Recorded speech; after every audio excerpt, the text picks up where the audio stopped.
And again, I'm Martha Walker. I see a lot of familiar faces in here, but who is new to your role? Me? Who's new to your role this year? Who am I talking to today? We have something. And then who are our veterans? Who maybe you've been in this role for 3+ years? Some. You understand that I think once you hit that 3-year mark, I think it takes a good solid 3 years to understand all of the grants. But like Jennifer had mentioned, find the veterans. I know we have some veterans in here who have been in the role much longer than 3 years, and I would definitely, if you are new, highly encourage you to reach out to your program manager to get teamed up with a mentor. That would be very valuable, especially with the current environment and everything going on, to see how other districts are handling everything. Okay, so some of you are very familiar with everything I'm about to share with Title IV. But for the newbies, definitely ask questions and veterans. Let's talk. But we're going to be talking about Title IV, and we'll get into allowable uses of funds and what is Title IV. Talk about logic models and the survey that is upcoming. So with Title IV, this is the Student Support and Academic Achievement Grant. And it's authorized under ESSA. And the purpose of this grant is to enhance academic achievement by increasing the capacity for our schools and districts to provide students with access to well-rounded education, improving school conditions for student learning, and then improving the use of technology to enhance academic achievement and digital literacy. So this is just a quick chart. You can steal this, and it gives you an overview of what is allowable in each of the areas. So you have well-rounded, safe and healthy students, and effective use of technology. So under well-rounded, you can pay for things that connect to arts education, advanced learning, like those AP and IB courses, expanding access to those. American history, economics, civics, environmental education, college and career counseling, foreign language, gifted education, PE, anything that connects to curriculum and PE, professional development, SEL, STEM, STEAM, and so much more. So it's just based on your district needs and what you would like to highlight within the well-rounded education category. So with safe and healthy students, we can pay for things that connect to community partnerships, conscious discipline, dropout prevention, mental health services and counseling, parent and family engagement. Again, PD can fall in this category as well. PBIS, PE, physical fitness and wellness activities, restorative justice can fall under this as well. And then effective use of technology. What we'd like to see in this category is connected to PD for teachers. PD for teachers that helps them to effectively use technology within the classroom. So within this category, you can focus on blended learning as well, incorporating flipped classrooms, independent study, technology integration PD, and then infrastructure. But as we're all aware, within this category, there is that 15% cap on infrastructure. So whatever you decide to put into this well-rounded category, that amount is subject to that 15%. So infrastructure could be digital platforms, devices, equipment, and that sort of thing. So funding and allocations. Your allocation for Title IV is based on your Title I allocation. And then we do have minimum funding requirements. So you must at least have 20% of your allocation reserved for well-rounded education, at least 20% safe and healthy, and then just a portion for effective use of technology. You must have something in all three categories, and with the effective use of technology, you can determine, how much you want to put into that bucket. But again, pay attention to that 15% cap.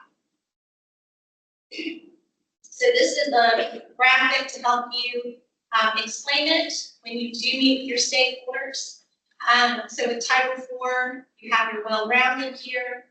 At least 20% of the funds in this category must be spent on STEM, music or art, PE, and anything listed within that chart. Really anything that you can justify that connects to a well-rounded education. You're not just limited to those items on that list in the chart.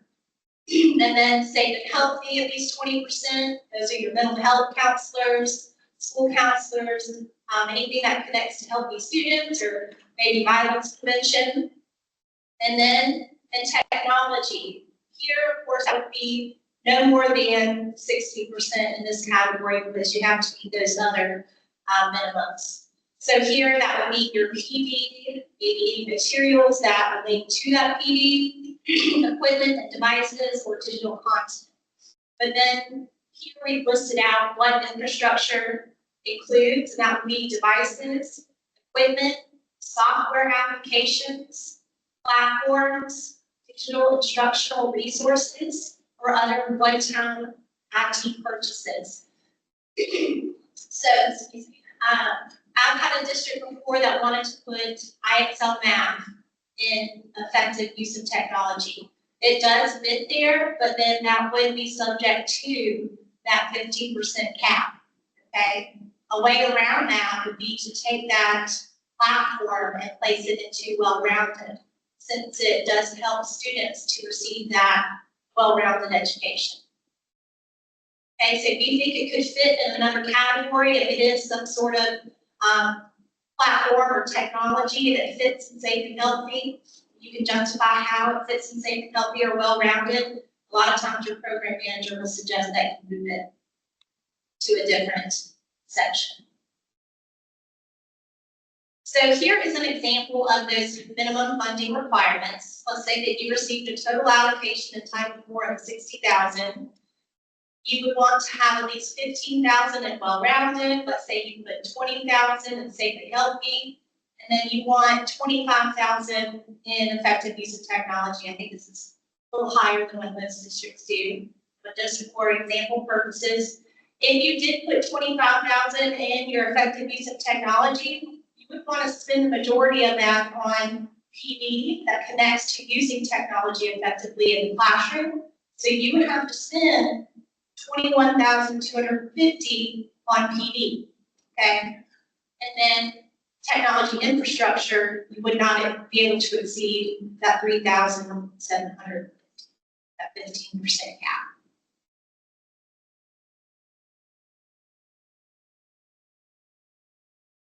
So planning for Title IV, and of course, we need to make sure that we have a plan. That plan is developed on your district needs. First step, you'll want to make sure that you determine activities based on those needs.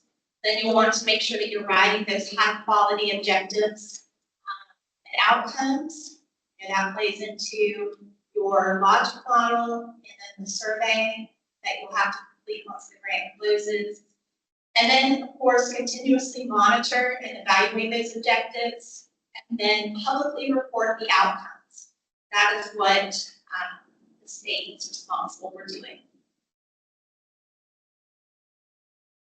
So again, establish that planning team, look at your data sources, analyze that to identify your needs, develop conclusions, and then of course plan your Title IV program.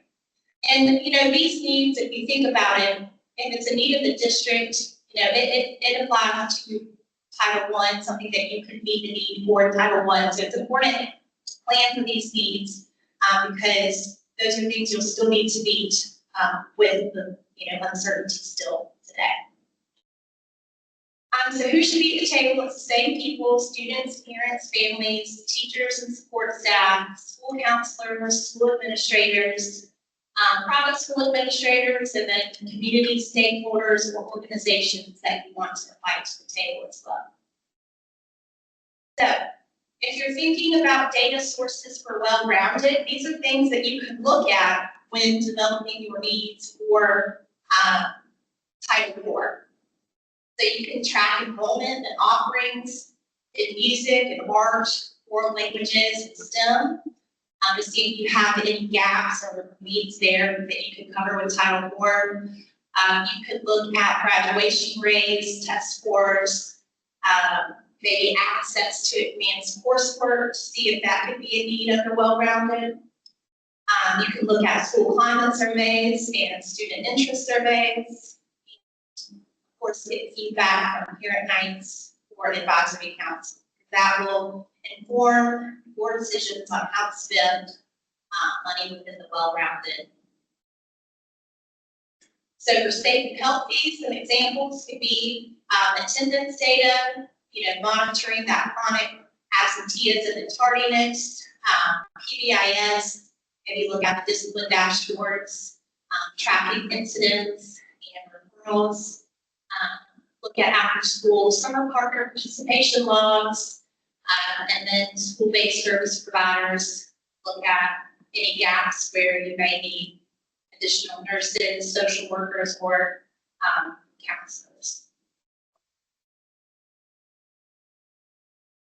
So with effective use of technology, some things that you could look at when pulling data would be, teacher tech integration survey. How comfortable are your teachers incorporating new technology within the classroom? Ed tech tool usage data. Look at PD attendance participation and student tech literacy assessments, parent digital access and literacy surveys. So there are a variety of things that you can look at to determine what your needs are with that effective use of technology in your district. So then once you've pulled all of your data, you of course review all of your categories and then look for those patterns and trends. You'll want to compare your current versus prior year data to identify increases or decreases or consistencies in your Title IV plan. Ask key questions, what is working, where are the funds most effective, and are we meeting our goals? Is it worthwhile? Should we keep it in our plan? And then identify areas for improvement. So again, you'll want to form conclusions and next steps to summarize your major findings, and then determine how your outcomes will be measured, and then develop that logic model. So there are a lot of things that come into play before you can sit down and develop your logic model. But the logic models are very important because that is going to help you when you're required to sit down and report your objectives and outcomes on the survey. So what is a logic model? This is just a visual tool to link your needs, activities, and outcomes. It helps to plan, implement, and evaluate Title IV programs, and it's required for program improvement and compliance. So you must have your logic model uploaded within the related documents in your Title IV plan. And how you want to structure your logic model is up to your district. There's no particular format that you have to follow, but we do have an example in here for you. So within your logic model, you're going to have your inputs. Those are your resources you use. Think funding, staff, and materials. You'll have your activities. Those are the actions taken. So your trainings, your courses, etc. You'll have your outputs, those immediate deliverables, things, think tangible things here. So there's events held, devices bought, etc. And then your outcomes, those short, medium, and long-term changes. So think increased student access, engagement, and achievement. So these are things that are helpful for your other grants as well to determine, what is worth keeping. Keep it simple. Okay, keep it simple and aligned to the grant application. Use those SMART outcomes, specific, measurable, achievable, relevant, and time-bound goals, and regularly review and update based on your program evaluation. So we do have an example here for you. Take a look at this. The problem statement here, students at a high school face high dropout rates and frequent discipline or referrals. Many of those students struggle with academic performance and attendance and behavioral issues. There's a lack of coordinated support systems and staff training to address these challenges. So this district has obviously pulled some data, made some conclusions, and this is a problem that they know they need to address within their needs assessment. So then they would need to move to making their logic model. I can't see that from over here. All on my handout too. Probably small numbers. So the goal here will be to reduce the dropout rates and discipline referrals by increasing student engagement, providing academic and behavioral support, and improving school climate. So you have your goal based on that problem that would go at the top of your logical model. And again, this is just an example. You can format yours however you like. Your inputs would be your resources used. So you're using Title IV and school counselors, behavior interventionists, attendance and academic tracking systems, community mentors, and so on. You would just list your resources in that top box. And then your activities. This is what you do. What are you doing? What are you spending your money on? You want to train staff in PBIS and restorative practices, maybe launch a mentorship program for those at-risk students, provide school tutoring, and maybe conduct early warning interventions for chronic absenteeism to address that main problem. So then your outputs, these are what you'll produce, the direct results, and it's good to assign a number to this to determine if you're meeting your goals. So maybe you would want to make sure that 100% of staff are trained in PBIS.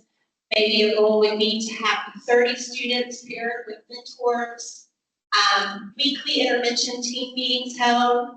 Maybe your goal would be to have 50 students enrolled in a credit recovery or tutoring program, and so on. So make sure that this is something that you can go back to look to see if you met those goals. Okay. And then you'll have your short-term outcomes, which are those immediate changes, your long-term outcomes, those broader changes of results. So here you would have, we want to have our dropout rate reduced by X% in 2 years, or an X% decrease in discipline referrals. So again, measurable goals, measurable objectives and outcomes. And then, of course, your data and how you're going to get that information listed at the bottom. Okay. So reporting outcomes. So this is, part of the law. We have to make sure that we report Title IV outcomes. So state publicly reports on how funds are allocated to the LEAs, how those are expended, and then including a summary of LEA progress toward meeting those desired objectives and outcomes. So what we do, let's see so what you will do first is report to us on how funds are being used to meet the distribution limits. You're already doing that at GEMS. So we have to report if you are meeting the 20% minimum and you're not exceeding that 15% cap in technology infrastructure. But when you put all of that information into GEMS, we're able to pull it on our end, create a spreadsheet, and we'll post that to our website to show that we are compliant, that all LEAs are meeting those thresholds. And then you will need to report to us the degree to which you've made progress towards meeting those objectives and outcomes. And that is where you'll pull your logic model and review your activities to determine if you are meeting those objectives, and you will fill out that survey for us, and then we will publicly report all of that information on our website. So whenever you are putting this information in GAPS, you'll need to input the expenditure data and sort totals by content area. And you'll see that drop-down menu with well-rounded technology or safe and healthy. So you'll need to make sure that you select the appropriate content area. And then we'll pull expenditure data at GAPS to determine the totals expended by each LEA, and then review the content area totals. And then we'll again create that expenditure report to post to our website. If you're interested in looking at what we do post for our public report, it is on the website. I'm not going to click into this, but it's in this PowerPoint if you would like to access that. So next steps. Like I mentioned, you'll have your fiscal year 24 survey that's upcoming. So it'll be important for you to go ahead and start thinking about that now. What we would like for you to do is go ahead and review the logic model and evaluate the degree to which you've met your 24 objectives and outcomes. So this should still be, within the related documents of your plans. You can go in and pull it from fiscal year 24. And then you'll need to make sure that you understand and report progress toward meeting objectives and outcomes using the self-reporting survey form. And then we will review what you report and respond with any questions that would be coming from me. If I see something in there that, I have a question about, we'll reach out and just have a talk about it, maybe through Teams or through email. And then we'll create the outcomes progress report for the website. But all you need to do is just go ahead, think about your 24 logic model, pull that up, start having discussions on your evaluation.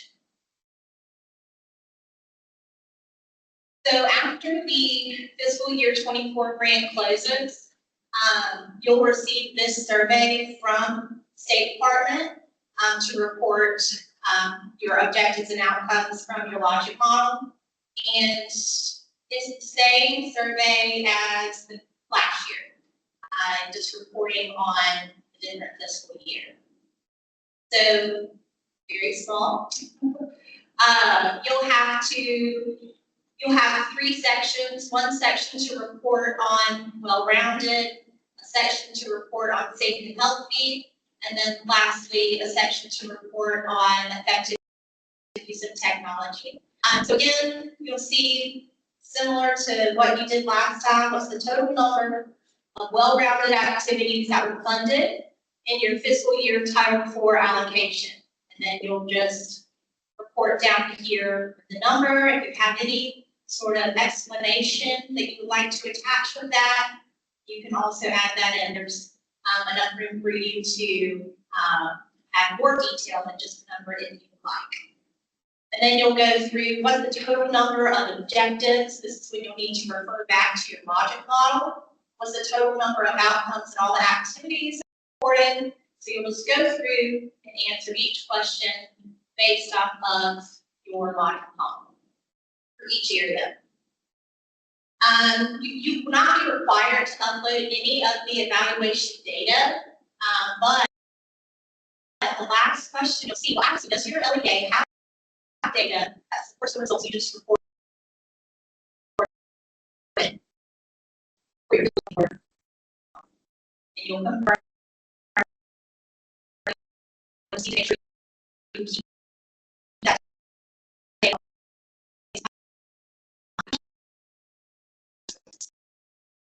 So things to think about now. How is your district currently evaluating the effectiveness of your Title IV activities? And how are existing data currently organized and stored? So those are the things that you should start thinking about now with your team within your district. And then after the survey, you can ask these questions too. Does the public report of your data tell the best story possible about your school or district's Title IV program? Maybe this would be some improvements that you need to make with evaluation next year. Do your data collection and evaluation plans ask and answer the appropriate questions? And what can you do to make the data collection easier and more effective for your school or district? And do you need to adjust your timing for data gathering strategies? And were the objectives specific enough to provide meaningful results and impact on students? So maybe you can start thinking about these even your, or hopefully you already have with your fiscal year 23, kind of taking that feedback, make some improvements that you're ready to report on fiscal year 24. That's it for me. I know I flew through that. Do we have any questions on Title IV?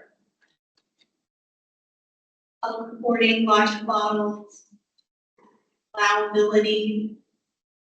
Well, our new folks, like I said, we have some fantastic veterans in here that do wonderful things with their Title IV program, and it really is a great program to meet the needs of students. So if you want to reach out to any of the districts, just let your program manager know. We can partner you up with someone for support.